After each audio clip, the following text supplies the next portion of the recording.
Hive Volcanus, Armageddon Prime, 998 M41.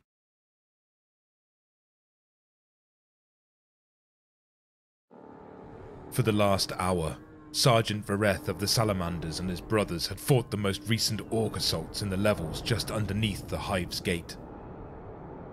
Supported by guard regiments and the Hive militia, every assault was repulsed. But not this one. Orc commandos had opened several breaches in the walls of the Hive, letting tens of thousands of orcs pour in. "Fall back, brothers! We can no longer hold this position!" cried 𝚁𝙺 on the Vox. "Brother 𝚁𝙴𝙳𝙃, make sure the guardsmen are evacuated, and meet us at these coordinates! Go now!" The salamander acquiesced and sprinted towards the nearest guard position. Advanced post DL421 Gamma. Sweat was pouring freely on Sergeant Greely's face when he received the order to withdraw. But the auxilia does not retreat, he thought to himself. However, in this situation it might not be such a bad idea. Corporal Muldoon, gather the men and fall back to the designated coordinates. It took barely a minute before the auxilia positions were disengaging the orcs in a well-coordinated manner. Booby traps were laid at key junctions where the orcs were certain to take. Walkways were weakened so that they would fail and send the orcs plunging to the depths below. Doors were primed with crack and shrapnel charges to detonate the moment they were opened. Greely was feeling spirited the more he got away from the orcs. Something crashed through the ceiling, breaking his reverie and filling the surroundings with dust and smoke. Greely looked around, trying to determine what had fallen through the ceiling. Sighting down his las rifle, a large shape appeared in the gloom. As the dust disappeared, it was clear that the shape was that of a space marine, the Emperor's Angels of Death.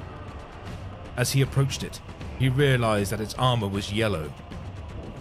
Emperor be praised, the Imperial Fists are here! As he stopped near the Marine, he threw a sharp salute. My lord, we are glad to see you. What would you have us do? Suddenly, the Marine grabbed Greely by the throat, squeezing hard. You have dared to leave your positions in the face of Xenos. You have betrayed the Emperor with your cowardice. The Marine snarled, throwing Greely to the floor. Now he saw it clearly. The Marine was not an Imperial Fist. Malevolent, he cried. We were ordered to fall back by the suck. Greely's last words were a slur as his head fell from his shoulders. The Malevolent gestured to his emerging battle brothers. This is Captain Vinyar. Kill them all. They are not worthy of life. 1.5 miles from DL421 Gamma. 𝚁𝙺 wrenched his thunderhammer free of an orc champion's smoking skull when his helmet communicator crackled to life. Brother Sergeant, we have a situation here! What is it, Brother 𝚁𝙺𝙳𝙃? Responded 𝚁𝙺 as he shot a charging orc in the face with his bolt pistol. We have received Marine reinforcements. And snarled 𝚁𝙺 as he parried a huge cleaver. They are killing any guardsmen who are falling back, as per your orders. Who are they?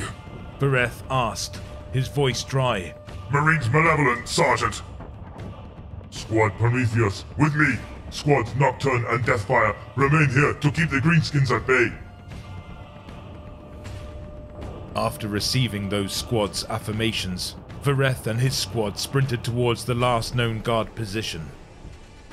As he ran, 𝚁𝙺 could see his brothers fighting side by side with the unaugmented humans. This brought pride to his heart. Why can't the Malevolents understand that concept? It is all so clear. It only took a few minutes for him to reach the location of the last guard transmission. He skidded to a halt, staring at a dread figure in yellow armor. The figure held a headless corpse, which he discarded as though it was nothing more than a dirty carpet. "Greetings, brother," the figure said. "Will you join us in teaching these men a lesson in loyalty?" 𝚁𝙗 only stared at him, his collar rising. "How dare you! I gave these men orders to fall back to better positions!" The Marine Malevolent took his helmet off, revealing a face scarred by decades of brutal warfare. His thin smile held no kindness of any sort. "Retreat is cowardice. These guardsmen renounced their title of men the moment they took a step back. Anyone who retreats in the face of humanity's enemies is a traitor, deserving only of death." His patience spent, 𝚁𝙗 stomped towards the Marine, intent on violence. When he was arm's length from the Superman, the gate's foundations shuddered. The ground started to fracture. Soon, the entire room started to break, oblivion expanding under their feet. 𝚁𝙗, his squad, and the Marines Malevolent were engulfed by the darkness before anyone could send a distress signal. 𝚁𝙗 shoved aside pieces of masonry as he looked around. Darkness was everywhere, though he could sense both his squad and the Marines Malevolent that had fallen with him. "Squad Deathfire, do you read me? Squad Nocturne, no response!" As he took in his surroundings, 𝚁𝙗 spotted a blotch of light in the distance. "There is where we must go," 𝚁𝙗 told his squad. For the other Astartes, he merely gestured to follow. Reaching the source of the light, however, took longer than 𝚁𝙗 had expected. The two squads entered through what seemed to be an old gate. A very old gate. He could see the outlines of sculptures that had been rendered formless by the passage of time. A faint sound emanated from the other side. It soon turned into a chant the moment the Astartes crossed the threshold. The space reminded 𝚁𝙗 of the great cathedrals, so prized by the followers of the Imperial Creed. Surprisingly, the space was far from empty. Several hundred civilians, in various stages of sickness, were on their knees. Droning prayers 𝚁𝙗 had difficulty understanding. It was only when he and his disparate squad reached the altar that it all seemed clear. This was no ecclesiarchy-sanctioned shrine to the Emperor, but something else entirely. 𝚁𝙗 could see a long pulpit, not unlike those usually found in Imperial sanctuaries. Instead of the face of the Emperor or one of his saints, there was a leering demonic face, which seemed to both mock and pity those who looked upon it.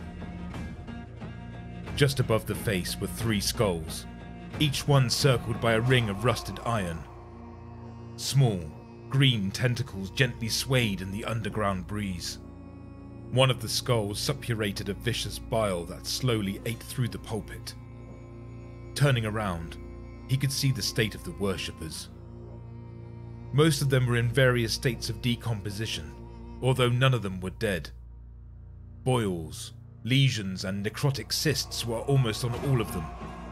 All the while, rats, worms, and other vermin slithered on their pale flesh or beneath their legs.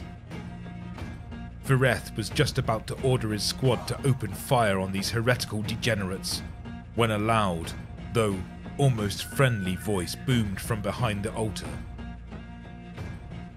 "Esteemed guests, greetings. We were just about ready to start the ceremony. You are more than welcome to participate." 𝚁𝙗 was taken aback. The being wasn't some degenerate human ministering to his diseased flock. This was a full-fledged plague marine. Its bloated body seemed to be barely contained within its rusty armor. However, 𝚁𝙗 knew that this was just an illusion. "Who are you, abomination?" Vinyar growled, his fingers grasping his power sword in mute fury. The pestilent being smiled as he picked a sickly rat off the floor and bit its head off. It took a step towards 𝚁𝙗 and the Astartes. You've been fighting for so long, and with such tenacity.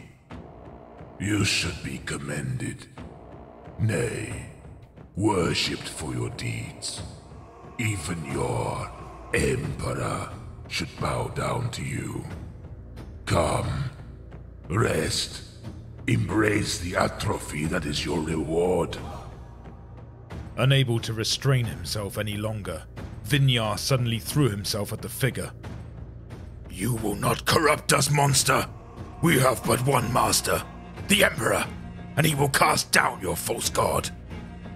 Before 𝚁𝙗 could come close enough to strike the creature with his sword, the Plague Marine simply moved his hand and snapped his fingers. The Malevolent was thrown back into a wall, cracking it. He sighed heavily. I don't like malevolence. They are all so angry all the time. Not like you, Salamander. You fight for righteousness, for the people. The figure stepped away from the altar, coming ever closer to 𝚁𝙗 and his brothers. He gestured at the kneeling civilians. Where was the Emperor when these poor wretches prayed for liberation, Where was he when the cursed greenskins defiled the soil of their world? What did he do in his eternal wisdom? He sent them. The figure now pointed a long, curved finger at the unconscious 𝚁𝙗 and the trio of malevolence standing around his prone form. Opening his arms, he took another step. Open your eyes, brother. You fight for a lost cause.